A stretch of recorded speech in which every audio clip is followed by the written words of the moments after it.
Will some people finally pay a price for ripping all of us off, billing the state of Arizona for health care services that they never provided? And will someone finally be punished for not helping people who are at their lowest point in life when they're struggling with alcohol and or drug addiction? Desperate people struggling with addiction, picked up off the street and dropped in a home with drugs, alcohol, and no treatment available. Will somebody get punished?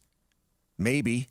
We learned about this before it really became a thing, but back in May, Attorney General Chris Mays and Governor Katie Hobbs announced that the state of Arizona was going to cut off funding to some shady drug and alcohol rehab programs. These vulnerable individuals were incentivized to participate in, quote, treatment at an outpatient clinic with offers of things like free food, cash incentives, or free rent. The schemes involved sober living homes that often signed up Native Americans, many of whom were living on the street, with promises of treatment. But when patients got to their so-called sober house, there was no treatment, and some people had to even escape to find a phone to call someone to come get them, because many of these people were snatched off Indian lands and brought to the valley. May says scammers even used the names of dead Native Americans to bill for services never provided. But even worse, in my opinion, are the people who ended up dead because they didn't get help in time. And now 3 suspects have been indicted on fraud-related charges involving a Phoenix behavioral center. 30-year-old Shonjeria Lucas and another unnamed defendant are accused of operating a center that fraudulently billed Arizona's health cost containment system and the American Indian Health Program.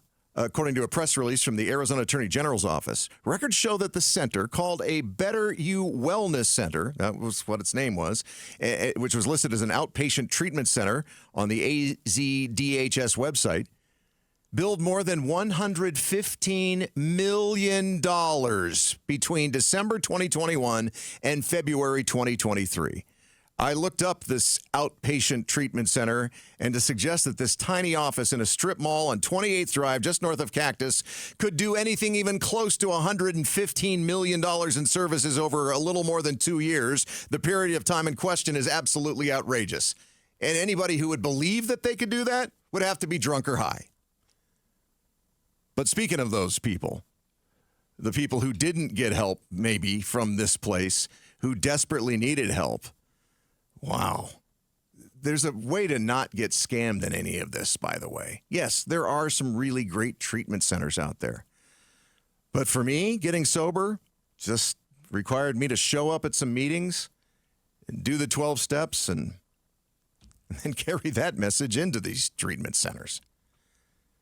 KTAR News Time is 7:49.